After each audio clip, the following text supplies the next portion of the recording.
Today, we are talking about how to get rid of social anxiety. But more specifically, I wanted to share Osaki's story on here because he has a really profound story coming from zero to hero. And I've seen him work his magic this month. His game is sharp. He can pretty much walk to anybody. Hello, how's it going? And should we interview them? Yeah, of course. We actually have a very important question for the three of you. Hi. All right, let me flip it. Woo! All right. So the question is, what is one thing that makes it easier for you to connect with new people? Being open. Yes. Yeah? Being chill. I mean, just as we were walking by, I feel like you guys were like super open, so I think that's the big thing. Thank you. Yeah. I like that, being open, not being like too paranoid about people. Yeah. And like you guys were, like we're walking by and you're like, hi. Yeah. That's so rare. Like that doesn't happen often. Laughter is a good one as well. Laughter is a good one. From Bosnia. Oh, Bosnia. Hey, that's why y'all are so nice. Wow. Bosnian people. We gotta go to Bosnia. Yeah, we gotta That's link up cool. to Bosnia, I wanna go bro. to Bosnia now. What's going You on? pull up. Pull up. For real. Thank you guys. Thank you. Cheers. Have a Have good day. a great Okay? trip. Love it. Damn, that was a Way to great start way off to the start the video. I know, right? That's how I love start the videos for you Wow. guys. So, man, Saki, let's just get into it. Like when I tell you guys, this story will inspire you. So stick through to the end so you can hear all the bits and pieces of how he went from somebody who could barely talk to people, right? Yeah. To coming on this boot camp, doing more approaches than you would ever imagine, like 200 to 300, 400, and pulling inevitably. Yeah. And I don't even have to share about your own personal stories. You can share that if you Yeah. want. So, yeah, man. What up, guys? You just told me something while we were walking here about to get started. Mm-hmm. You told me that you were once at a point where you would hide from your brother's friends Yeah. when they came over. That was how bad your social anxiety was. Yeah. Tell Yeah, me I more mean, about that. How old were you when that happened? Yeah, so it was up until I was 11 years old that I was so scared of strangers that I would literally hide from them if they came over to our house, or if I needed to talk to a stranger that wasn't an immediate family member, I just wouldn't say anything at all. Wow. Like the anxiety would brew up inside of me to the point where like, it's almost if I wanted to talk, like I knew I wanted to talk, but it's just that it just wouldn't come out. And then as a result, because I wouldn't talk, like the anxiety would brew up even more, which is interesting because I see the same correlation with like approaching. Like when you see someone that you want to go talk to, the longer it takes for you to actually do the action, the more anxiety that brews up in your head. So the same thing was going on in my mind when I was younger, to the point where so much time would pass from, up until I was 11 years old. That's like over 10 years of just so much anxiety brewing up to the point where like, it was just so powerful that I didn't even know if I would ever talk to a stranger on my own accord. So how did you cope with that? Like during those 11 years, what did you fill up your time with? And how did your family react to that? Yeah, so a lot of my time was just at home playing like video games, because my brother in particular was very into like video games. So we play like Halo and RuneScape and whatever. Shout out RuneScape. Yeah, shout out RuneScape, right? And it was very difficult for my mom in particular, since I grew up in a single family household, my mom taking care of 4 of us. And so there was not a lot of time for like dealing with it. It was more of like you had to deal with it. Not at all, bro. There was no time at all. Because she's trying to make sure that she keeps a roof over our head. Yeah. And figure shit out, make sure that we're fed.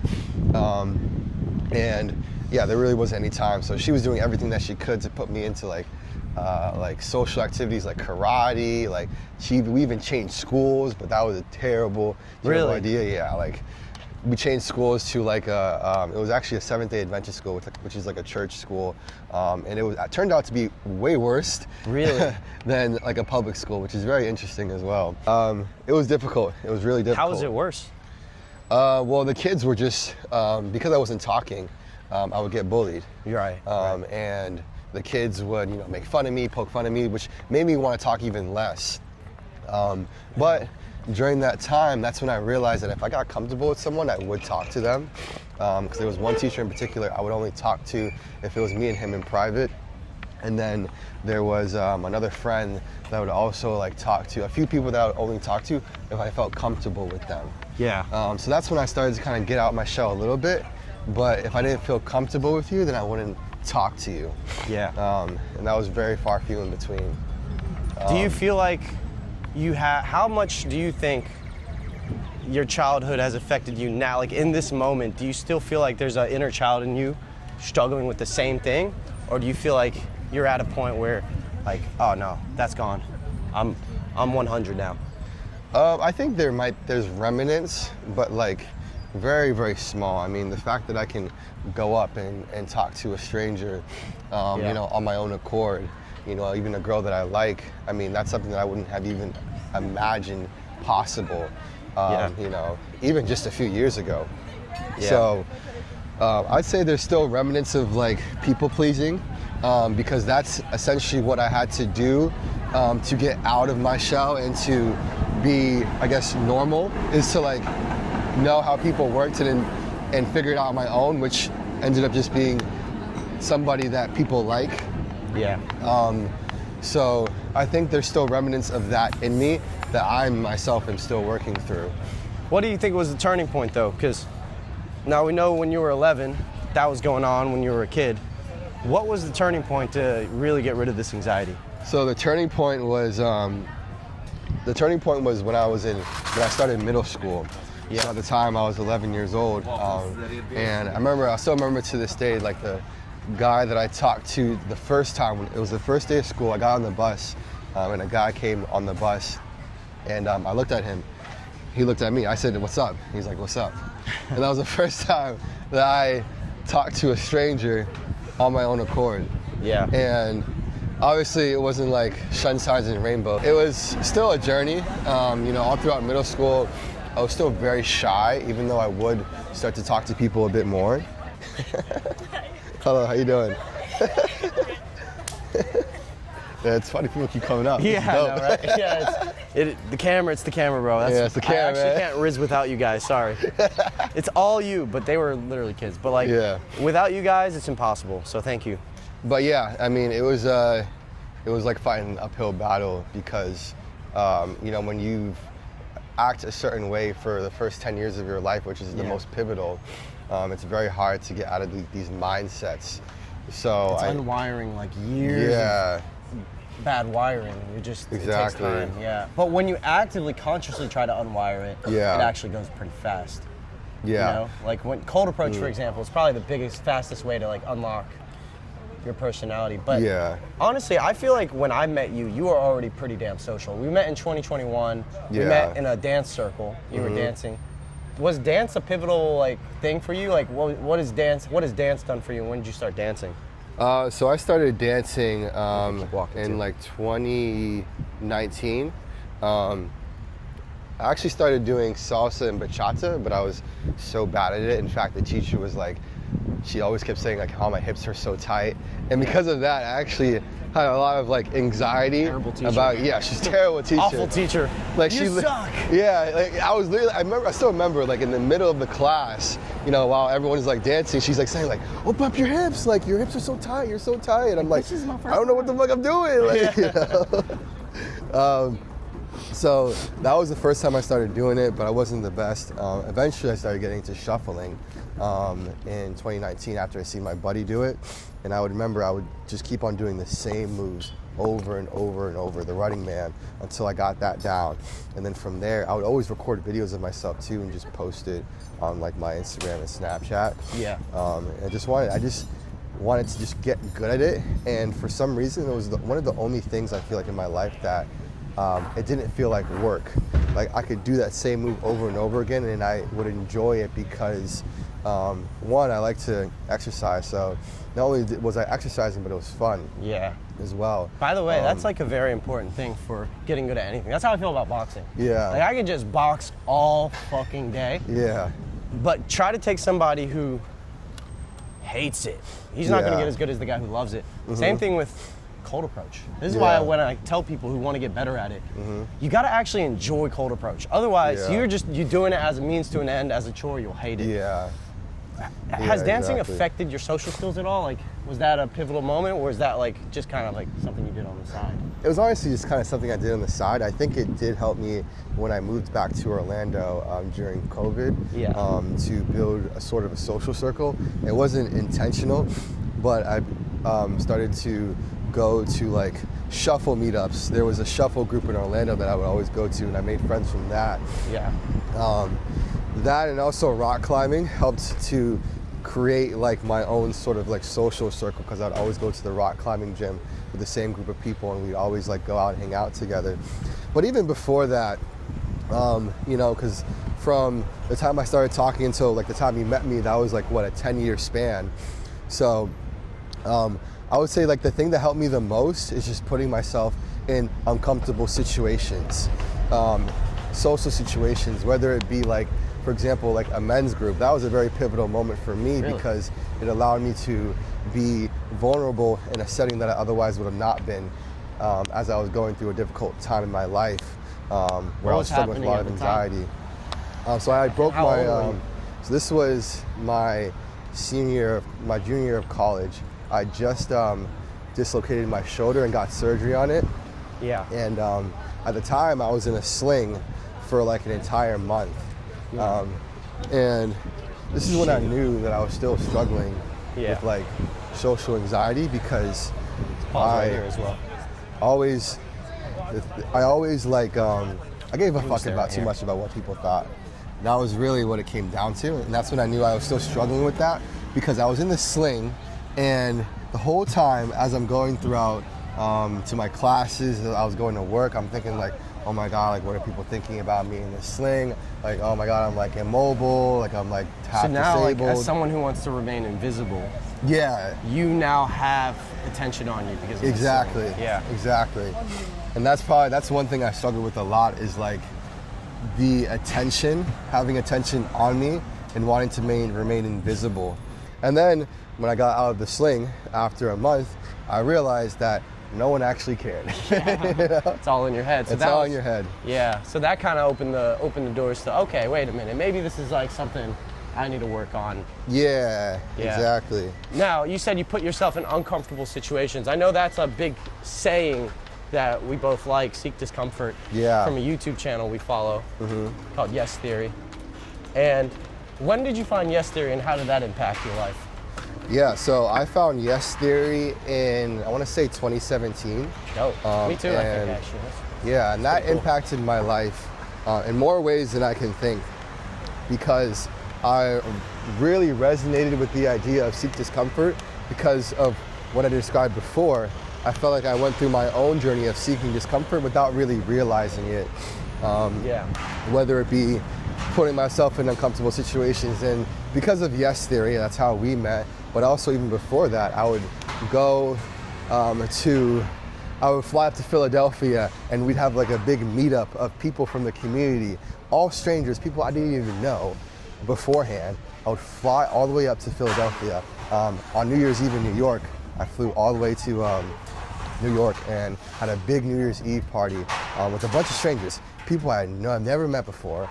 But if you would have seen us on that night, you would have thought we were all like best friends, you know?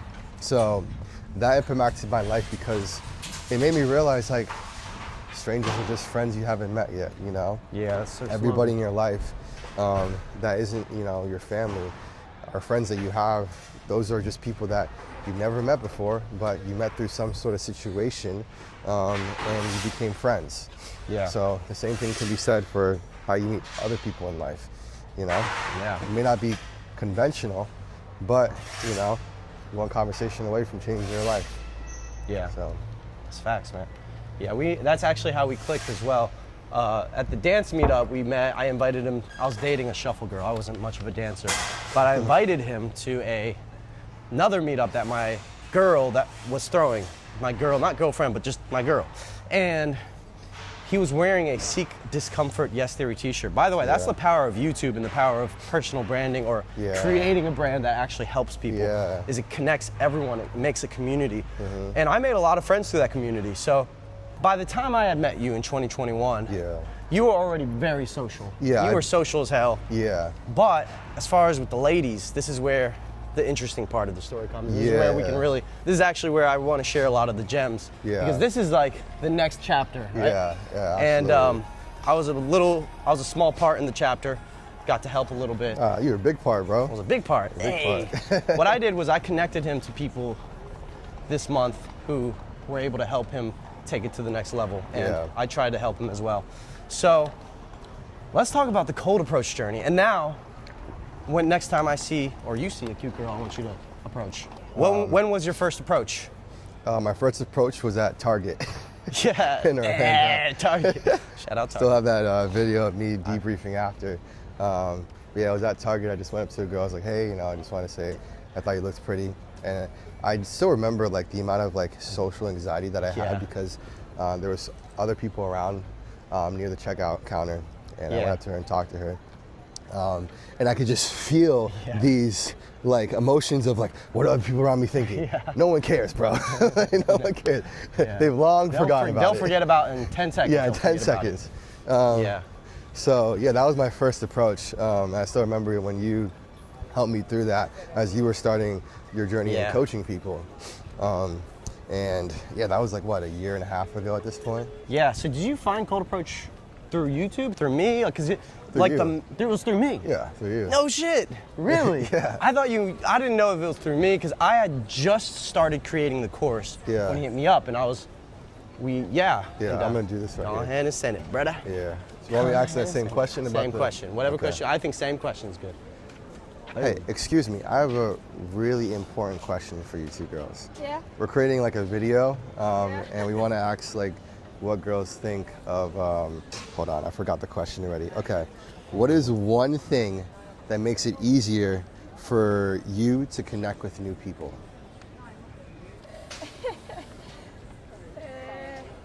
How did you girls meet? Work? Work? Yes. So maybe travel a lot. Yeah. Yeah. So like similar interests. You both like to Yeah. travel. I mean, you're Yeah. here in Budapest. Yeah, exactly. So that's one thing. Yeah, and Cool. Where are you girls from? Sweden. Sweden. Oh, Okay. no way. Nice. We just had a friend from Sweden. Yeah. Not too long ago. A really good friend. He's from It's called Grana. I always say it wrong. Grana. Grana. Oh yeah, That's that's, right. like Randa. 20 minutes from me. So. Jönköping. nice. Yeah, you're shopping. I'm That's from Jönköping. Yeah, that's cool. I've been there. I visited him before there. Oh, yeah. Yeah, you might know him. I mean, it's a small town. You might know him. Melvin.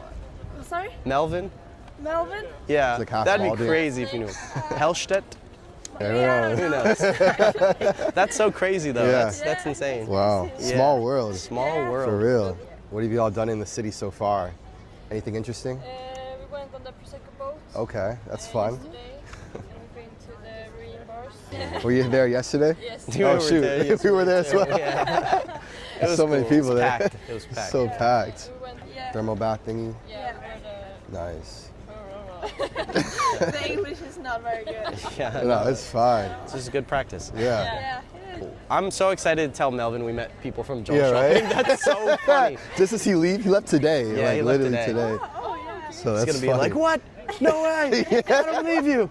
Yeah. Oh my sounds gosh. bad. That's crazy.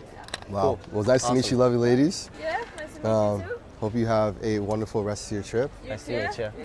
Yeah, and thanks for the answers to the questions. Yeah. Appreciate it. Cheers. Thank you. See ya. Bye. Wow, this is great, bro. This is fun. It's fun, isn't it? It's a fun Shit. job, right? It's Yeah, a fun fuck. job. It's the camera, bro. I It's don't the know. camera, bro. It's camera. Camera maxing. Shit. It's a fun job, man. I love it. Especially, but the key is good energy, and we have good Yeah. energy. And man, I love Swedish people. They're so nice. Yeah, right? They're They're so so nice. You nice. gotta go to Sweden one day. Oh, yeah. Go to I'm- Gothenburg, bro. I'm sending it, you bro. will be shocked. You'll have the most beautiful girls you've ever seen in the world. That's all you Just need to tell me, bro. like- That's it. But then it gets better. They're actually like down to earth, and you're just like, why don't I just live here? I thought about living there, but it's too expensive, and also the nightlife's kind of eh. Really? Yeah, it only pops off Friday, Saturday, whereas Okay. here it's every day. But man, I will have to give you mad props for the determination you've had. But I think I've been here for like 20 days. I've got Yeah. out probably 15. Yeah. And not only that, he gets off work because he works remotely. He gets Yeah. off work at 12 Yeah. midnight, and he still makes it out. even solo when you have to sometimes, right? Yeah. I mean, we have plenty of wingmen here, but the hardest shit in the world is after work at midnight when you're tired, it's dark, to make it out to the club when it's already loud, everyone's drunk, and go approach. Like, you have momentum with it now. Maybe, let's say 6 months from now, if you take a break, you'll notice how big of how much balls it takes to do that. 'Cause right now, you're probably like, yeah, it's easy because you're in that momentum. But most people, for them to do that, it would be impossible. Yeah. So that, including that, but let's dial back into the journey because, you know, you did your first approach in Target. I remember that. We were having some calls then. It was before I really started coaching. You were actually probably the first person I tried to help with it. And you were doing what? One approach a day was the goal, right? Yeah, one approach a day. And that took a while. That was hard, right? Yeah, it was tough. I mean, you can't make any progress doing one approach a day. Yep. So, yeah, and even then, like, at the time, I really wasn't making any money. I was trying to start my own business, so I'm like, why am I wasting my time doing this when I need to make some money? Yeah. So that's when I kind of just fell off of it after a while. Then I went to Colombia, and that's when I started to dial it in a bit more. But even then, I was still doing probably like 2 days, like at most 2-3 days out of the week, going out and doing like a day game session, no night game. It's still tough because, for one, I was in Colombia, so like a lot of the girls I'm talking to, like, you know, they don't speak English the best. Yeah, a lot. It was still a struggle because there's so much different nuances that go into like approaching that if you don't have a good internal like self of like confidence, it can be very tough. Even though you might do the actions, you might not necessarily like get the results, whether it be going on a date, you know, or just being able to take it to the next level with a girl. So Colombia, it still was like how many approaches would you say?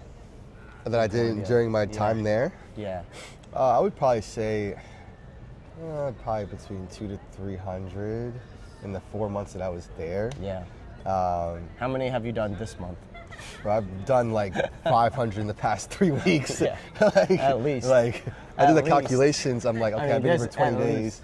That's 25 approaches. If I did 500, I'm like, oh yeah, we did way more than 25 a day. Like, way more. Way Between the day and the night, like, oh my goodness. Way more. So another thing is like, you don't realize like how much it takes until you really like, you say just hit it the fuck up. Yeah.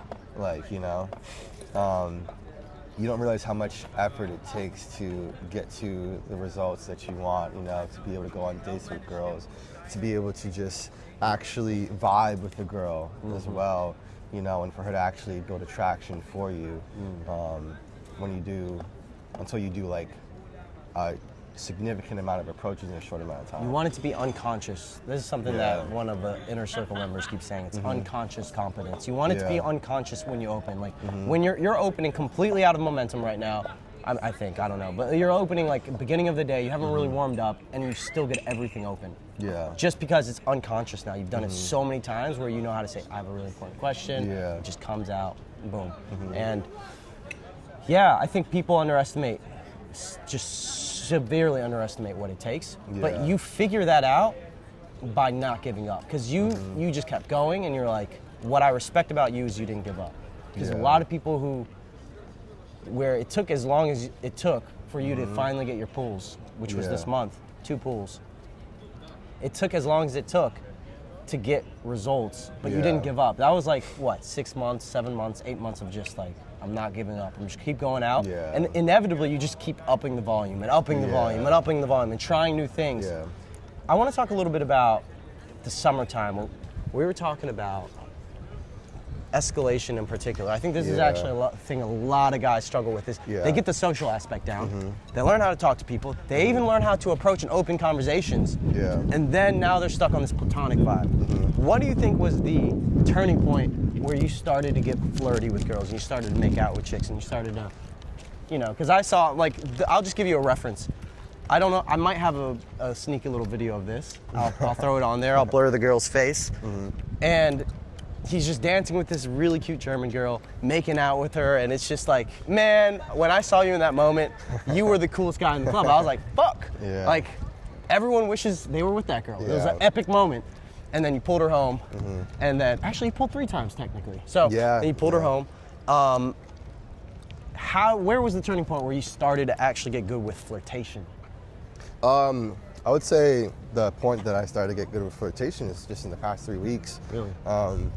Because I've always just become accustomed to talking to girls in a platonic way, usually with friends.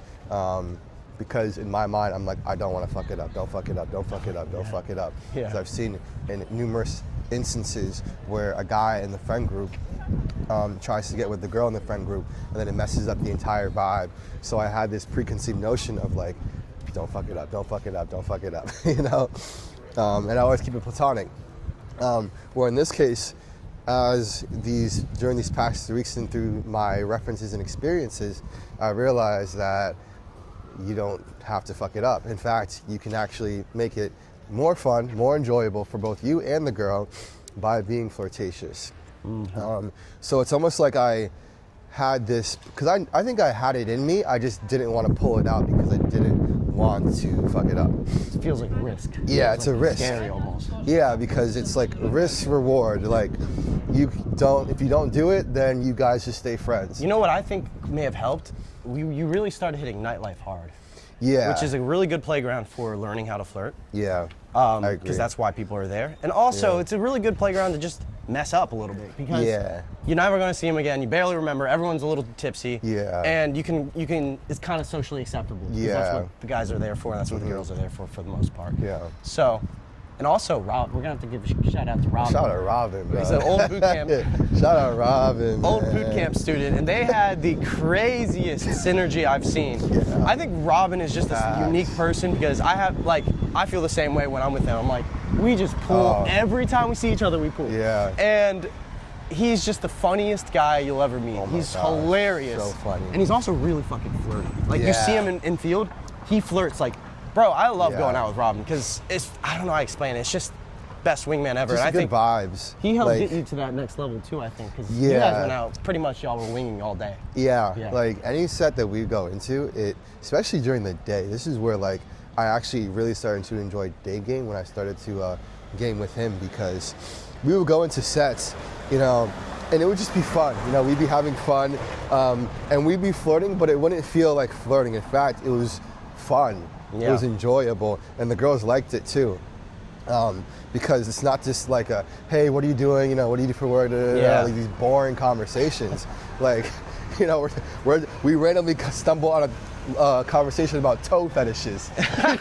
Like, whoa! Like, you know? That's funny. So it's like, and it was so funny. It was so, like, that's something I just remembered. Like, it was just an enjoyable conversation. It wasn't the same boring crap that, you know, I would have talked about in the past. Yeah. So playful's fun. Would you have any other tips you could give on how to flirt? I say the biggest thing is just to allow yourself to flirt, to be comfortable doing it.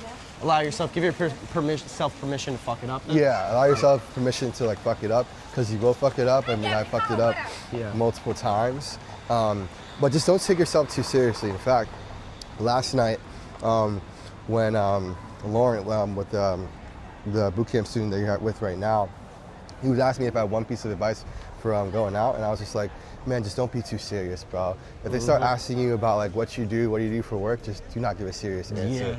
Like I've been playing around with like, I'm a barologist. You know? We all have funny lines. You go out enough, you have a lot of funny lines that you just use. Like you can't be too serious, you know? Like facts.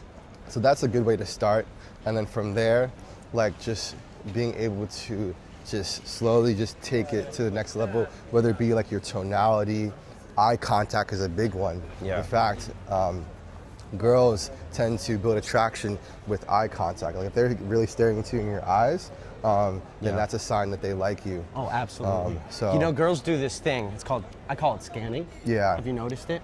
Oh man, I don't know. I find it to be really cute too, but it's like the telltale sign that she's attracted and scanning to see if she sees any like incongruencies or sees any if she sees anything like, it's like scanning. She's like scanning your eyes, and it'll kind of look like a look where it's like looking from one eye to the other, like boom, boom, boom, boom. I don't know how to explain. I see it all the time with girls I'm hitting it off with, and eye contact is huge. I even experimented once, not too long ago. It was actually during this month where I was like, what happens when I don't hold eye contact with girls? And I would experiment and just like talking and like looking away more and just talking.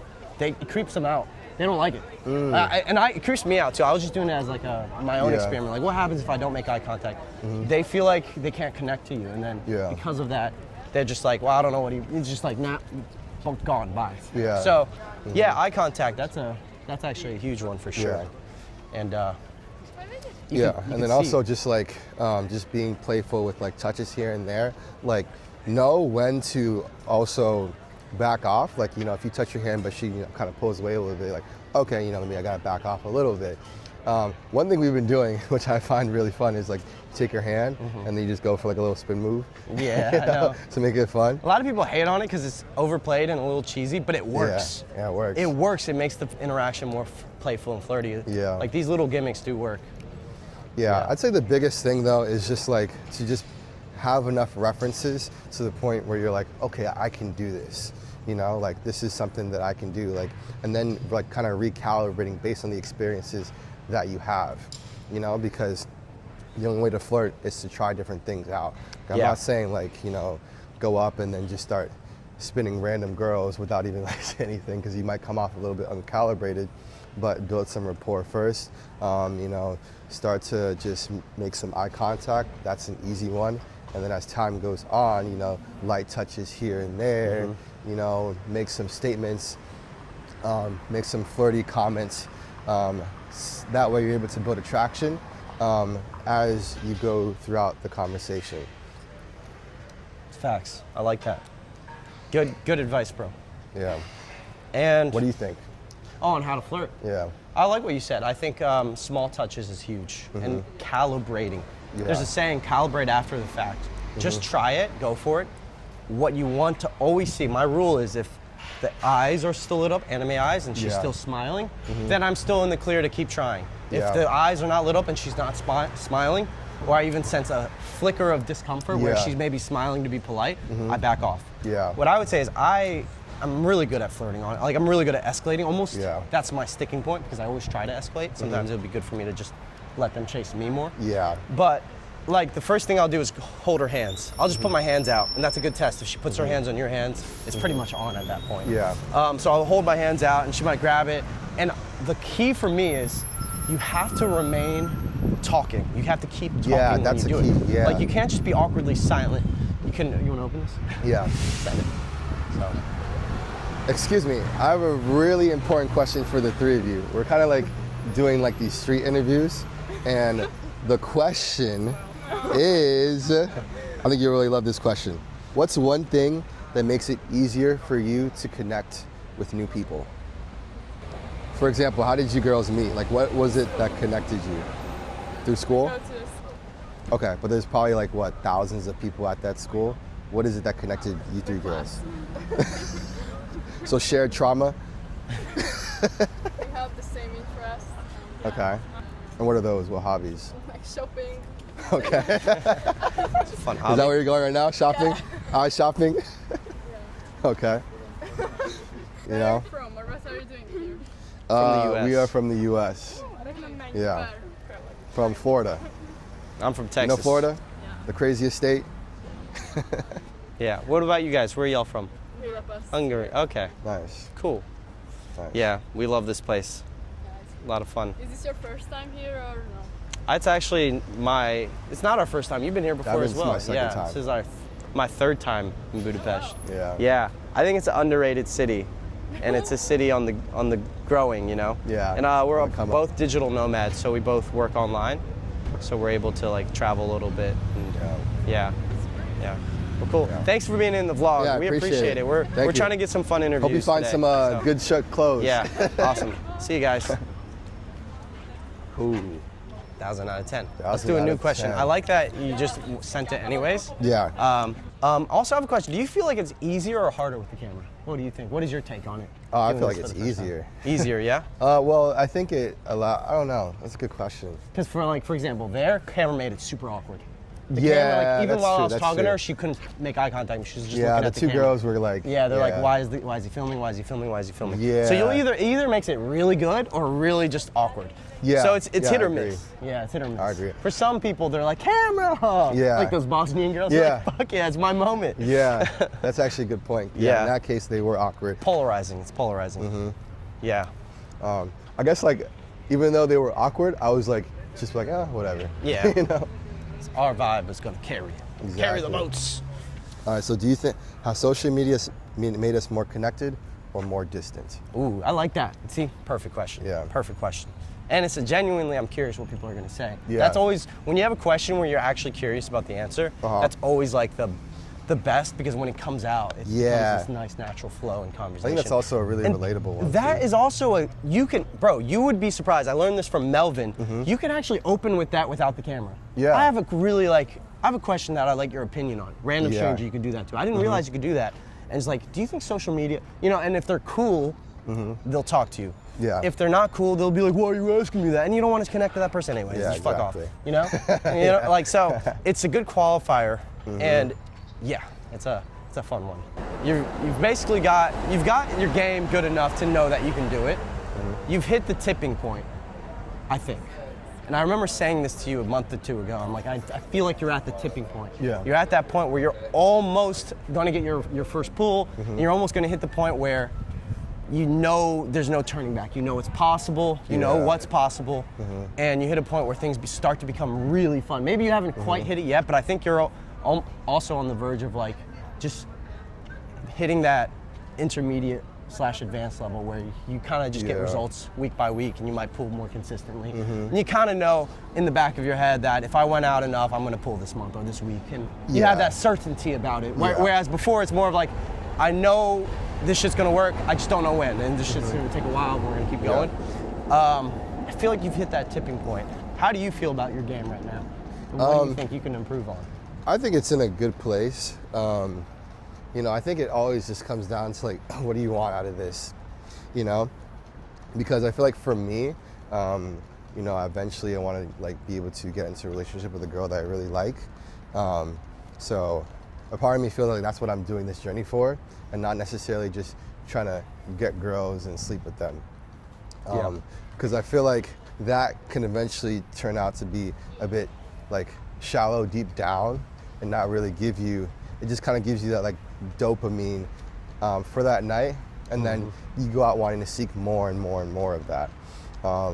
So yeah, I feel like for me right now is just to be able to have fun in interactions, not necessarily be so outcome driven. This is something that I learned from Melvin, is he will go into a set with a girl, and the girl will actually really like him, but he might not actually be as attracted or really want the girl as much, and because of that, it makes the girl like him even more. And these are hot girls too. Yeah. And his Facts. focus is just having fun. Like, he'll have just as much fun with the ugly chick. Like when he wings me and he talks to the girl that's less attractive. Yeah. His game is just as sharp as when he's talking to the hottest girl. He's like spinning her around, dancing with her, making her laugh. The girl's having the best time of her life. Yeah. He just loves being playful with women. Yeah, He thinks it's exactly. a game. He treats it like it's just a fun game. And because of that, dude, girls love him. Yeah. I've seen him turn around the most bitchy women I've ever seen. Like last night, he was talking to this girl that I thought it was like, there's no way you're winning over that girl. Yeah. But I even said to you, let me see if he can win this over. Remember that? Yeah, I was like, let me I see if he think can so, win yeah. this over, because I've seen it happen with him so many times. And then this girl was just like cock blocking. He was trying to talk to the friend, cock blocking. Oh yeah, I remember she was that. being mean. She was like, no. And Melvin's Yeah. just sitting there. I kind of piped in and tried to help. I was like, well, to be fair, you guys are standing. they literally like, were standing literally right in around front of him, us. like facing him. I'm like, to be fair, it'd be kind of weird not to say hi, Yeah. right? And then, inevitably, the girl got hooked. Yeah, she And was started hooked. talking to him. And then she still left and she still walked away. But while she walked away, she was just like, bye, and like really playful The and friend fun. like took her away. Yeah, her friend took her But- away. And I was just like, damn, man, that is the vibe and energy of outcome independent, Yeah. fun, just good vibes. Facts. And will go a long way. And Facts. I think that's another thing I'm working on as well. And we can all benefit from. Yeah. Send it right here, brother. Yeah. Excuse me. We have a really important question that we want to ask you.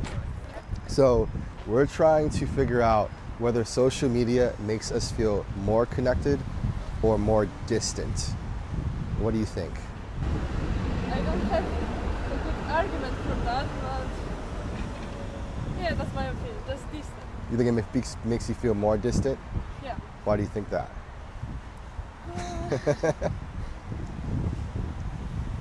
So I feel like it's so much easier just to sitting at home and then just be on your phone and feel like you're connecting with people, whereas you could be outside and we're talking right here. You know what I mean? Yeah.